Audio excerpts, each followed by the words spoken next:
আসসালামু আলাইকুম এভরিওয়ান। আজকে আমরা শিখব ইংরেজি বাক্যে কখন ওয়েন টু, কখন গন টু, কখন বিন টু এবং কখন বিন ইন ব্যবহার হবে। প্রথমে কথা বলছি ওয়েন টু নিয়ে।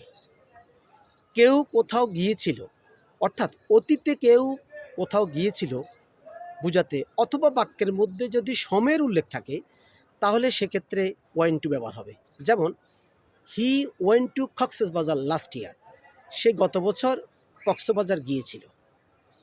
এবার গন টু নিয়ে কথা বলব। কেউ কোথাও গিয়েছে কিন্তু ফিরে আসেনি, এমন বোঝাতে আমরা বাক্যে গন টু ব্যবহার করব।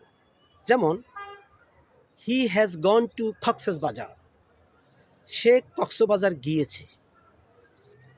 এবার বিন টু নিয়ে কথা বলব।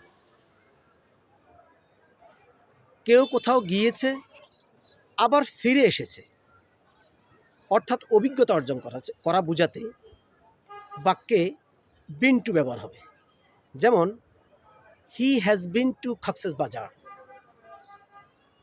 সে কক্সবাজার গিয়েছে। এবার বিন ইন নিয়ে কথা বলবো। কেউ কোথাও দীর্ঘদিন ধরে অবস্থান করছে এমন বোঝাতে বিন ইন ব্যবহার হবে। যেমন he has been in Cox's Bazar for 1 ইয়ার, সে 1 বছর ধরে কক্সবাজার অবস্থান করছে। ডিয়ার গাইজ, তাহলে আজকের আলোচনা থেকে আমরা জানলাম কখন আমরা বাক্যে ওয়েন টু, কখন গন টু, কখন বিন টু, কখন বিন ইন ব্যবহার হবে। এরকম আরও ভিডিও পেতে আমাকে ফলো করুন। Happy learning.